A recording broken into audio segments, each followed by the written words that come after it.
Alors bonsoir tout le monde, bienvenue dans le Web Journal de Radio-Québec, édition du 27 août 2020. On va parler aujourd'hui, en fait, on a des bonnes nouvelles. Donc, encore une fois, le CDC qui fait faux bond à ses alliés de l'État profond. Les asymptomatiques ne seront plus testés. Et là, on va voir qu'est-ce que ça veut dire. Ça, ce sont d'excellentes nouvelles pour la suite des choses, pour notre combat mondial contre l'establishment mondialiste. Des études, en deuxième point, des études sur le coronavirus qui démontrent que le virus mute, que c'est une deuxième sorte, une deuxième strain, là, une deuxième sorte de virus qui devient prévalent et donc il est beaucoup moins, il est un petit peu plus contagieux, mais beaucoup moins dangereux, beaucoup moins mortel. Et donc ça va faire chuter encore les chiffres de la mortalité du coronavirus. On va parler de la marche euh, pour le libre choix du masque, du port du masque à l'école, qui a fait réagir l'établissement. L'establishment, on va voir un peu quel genre d'opération de manipulation, des opérations de com, l'establishment a mis sur pied pour contrer la société civile qui se mobilise contre l'État, un État tyrannique et totalitaire, hein, qui se drape dans la vertu, qui fait semblant de vouloir protéger les Québécois, la population partout dans le monde, mais en fait qui déploie des mesures de plus en plus contraignantes. Et on va parler aussi, on va montrer certains clips de le genre de trucs qu'on entend sur les plateaux de télévision en France, alors qu'ici au Québec, c'est l'unanimité totale, l'absence quasi totale de débat sur les plateaux de télévision. Hein, j'aime pas utiliser des illustrations, je veux dire, qui font mal paraître l'Église catholique, mais c'est comme on dit, c'est comme à l'époque où les prêtres faisaient les sermons et les gens obéissaient tranquillement, il n'y avait pas de débat. Alors, on est un petit peu toujours dans cette logique ici au Québec. Voilà. Donc, alors, on va y aller avec la première nouvelle. Le CDC, elle est fantastique, ça. Donc, le CDC qui fait encore faux bond à l'état profond. On est en face d'un événement qui est en train de tirer à sa fin. Je vous ai expliqué pourquoi Trump n'avait pas renvoyé Fauci. Et là, il en donne une autre preuve, encore une fois, que finalement, c'est Trump qui tire les ficelles après leur avoir donné de la corde pour se pendre. Fauci qui est coupable de, comme Bill Gates probablement, là, fort probablement, de crimes contre l'humanité en ayant retiré la chloroquine. Là, Fauci qui est coupable et Trump qui le tient et qui lui fait faire ce qu'il veut. Hein? Il y a des expressions en anglais pour ça, mais je ne les utiliserai pas en français. Hein? Voilà, donc ça fait réagir. Pas de test pour une personne exposée asymptomatique, dit le CDC. Hein? On a ici la directive du CDC. If you have been in close contact with a person with COVID infection for at least 15 minutes but do not have symptoms, c'est pas nécessaire de faire un test. Et si tu n'as pas de symptômes et tu n'as pas été en contact, ne faites pas de test du tout. Alors, le CDC qui dit qu'il n'y aura pas de test d'asymptomatique. Alors, qu'est-ce que ça veut dire, ça? Plus de tests d'asymptomatiques. Vous vous rappelez, Arruda, au mois de juin dernier, nous disait qu'il partait à la chasse aux asymptomatiques, même s'il n'y avait plus de morts, même si les hôpitaux étaient vides, les ailes COVID partout au Québec sont vides. Il y a plein d'infirmiers qui prennent contact avec moi pour me dire c'est vide partout, il y a pas de... On ferme les ailes COVID, il y a personne. Mais on part à la chasse aux asymptomatiques. Il n'y a pas de crise sanitaire du tout au Québec, là. On part à la chasse aux asymptomatiques, évidemment, parce qu'avec 10, 15 000 tests par jour, on va avoir quelques résultats positifs. On aurait probablement le même nombre de résultats positifs si on testait pour l'influenza là, en été. C'est à peu près ça. Hein. On fait 15 000 tests pour l'influenza et puis on a 100 cas d'influenza parce que le virus est présent, mais il n'est pas fort. Tu testes positif, peut-être que tu testes positif parce que tu as reçu le vaccin l'année dernière. On ne sait plus là, vraiment ce que ça veut dire. Alors, Arruda qui partait à la chasse aux asymptomatiques. Bien là, le CDC dit non, c'est fini la chasse aux asymptomatiques. Et qu'est-ce que ça veut dire? Ça veut dire qu'il n'y aura pas de deuxième vague. Il n'y aura pas de deuxième vague, aux États-Unis en tout cas. Et là, les pays qui veulent continuer qui veulent absolument produire une deuxième vague, eux autres vont devoir faire cavalier seul, c'est-à-dire ne pas suivre les directives du CDC. Normalement, au Québec, on suivait la ligne du CDC, mais là, le CDC fait encore une fois faux bond et n'ira pas à la chasse aux asymptomatiques. Il n'y aura pas, donc, pas de deuxième vague aux États-Unis. Il y aura pas, on sait que 90% des morts, un peu, entre 5, ça dépend des pays, là, entre 50 et 90% des morts partout dans les pays où il y a eu beaucoup de morts, c'est en résidence de personnes âgées, des personnes très, très, très, très, très, très vulnérables qu'on a laissées à elles-mêmes. Hein, on a cessé de s'en occuper. On leur a injecté des médicaments pour accélérer le processus. Euh, et là, il n'y a plus ces personnes-là. Il n'y a plus ce potentiel de mortalité nulle part. Ce sont les personnes qui avaient à mourir cette année sont déjà mortes. Alors, ce que j'ai dit, c'est où est-ce qu'ils vont aller chercher leur mort pour une deuxième vague? Ils vont créer une deuxième vague seulement sur des cas asymptomatiques, sur le nombre de tests. Mais là, il leur reste juste ça. Mais là, le CDC vient de dire, on ne testera plus les asymptomatiques. Alors, il n'y aura pas de deuxième vague aux États-Unis. Point final. OK? Alors, ça va être bizarre qu'il y ait, encore une fois, ça va être bizarre qu'il y ait juste des deuxièmes vagues dans certains pays. Il y a une deuxième vague de coronavirus juste au Québec. Vous comprenez que c'est complètement ridicule. À partir du moment où est-ce que le virus, toute chose étant égale, là, le virus n'a pas vraiment changé, il ne peut pas y avoir une deuxième vague juste à un certain endroit, vous comprenez? Ça n'existe pas. C'est pas une pandémie, ça. C'est des politiques de santé publique désastreuses.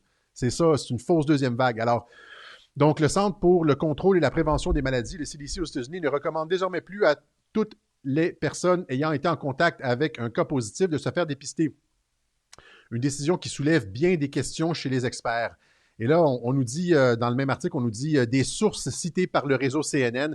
CNN qui ne cite jamais ses sources, là, c'est toujours des sources anonymes. Hein.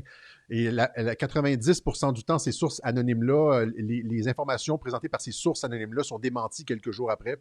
Ça s'avère faux, comme cette histoire que Trump est un agent russe. Là. Rapporte que les changements aux recommandations du CDC émanent de pression provenant de l'administration Trump. L'ordre vient d'en haut, a confié une source à la chaîne américaine. Ils ont probablement aucune preuve de ça. C'est probablement une fausse source. Le problème, c'est que c'est aussi probablement vrai parce que, comme j'ai dit, Trump contrôle Fauci.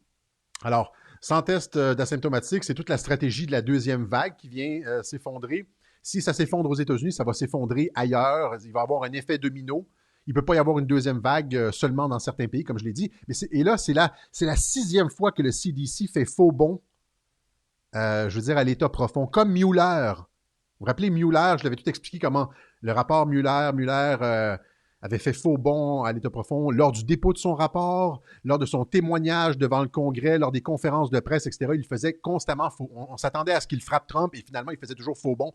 Et c'est la même stratégie avec le CDC. Alors, qu'est-ce que le CDC? Là, c'est la 6e fois que je note que le CDC joue la politique de Trump, alors qu'au début, Trump les a laissés aller et que le CDC opérait contre le président. Donc, il y a eu dans un premier temps ici le CDC qui confirmait que le virus était le taux de mortalité absolument bénin, absolument ridicule du virus, c'est-à-dire que c'était un taux de mortalité similaire à la grippe. On en avait parlé dans les web journaux.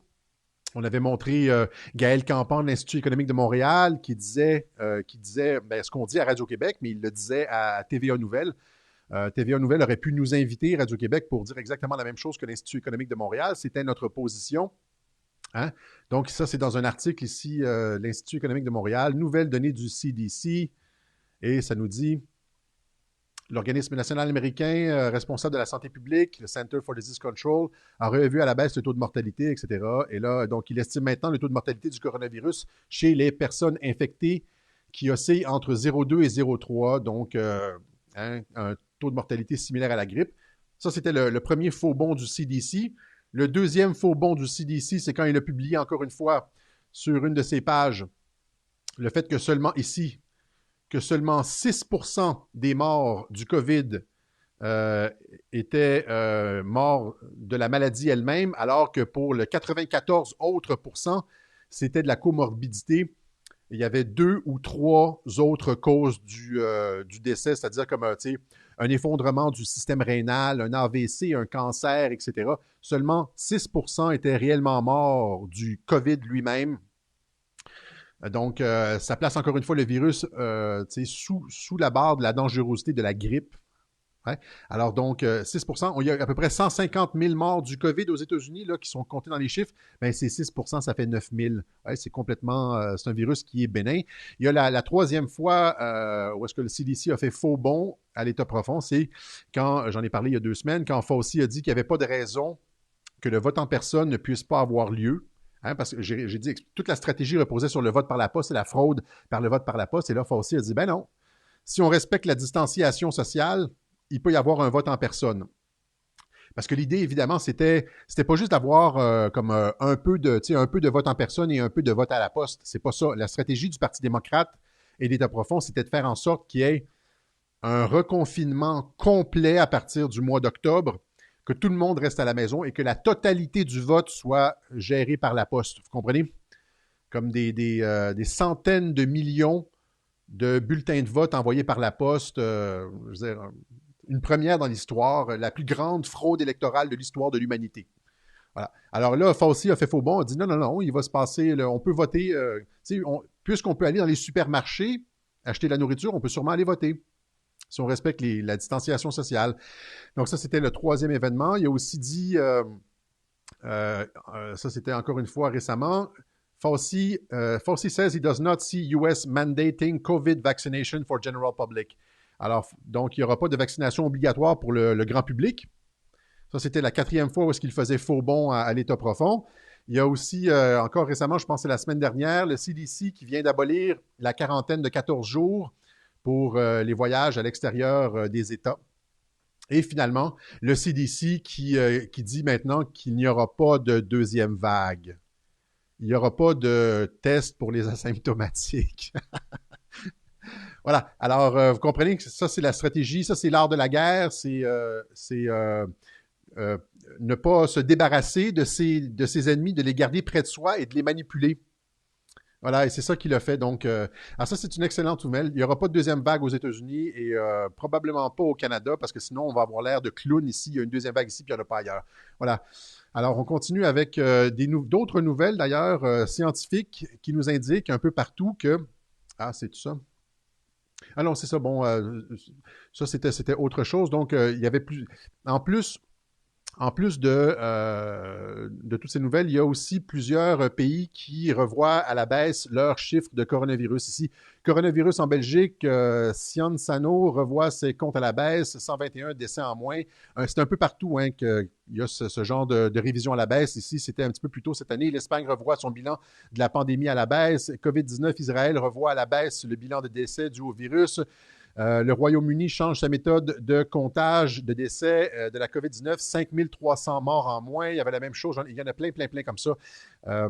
La Pennsylvania removes more than 200 deaths from its official coronavirus count as questions mount about accuracy.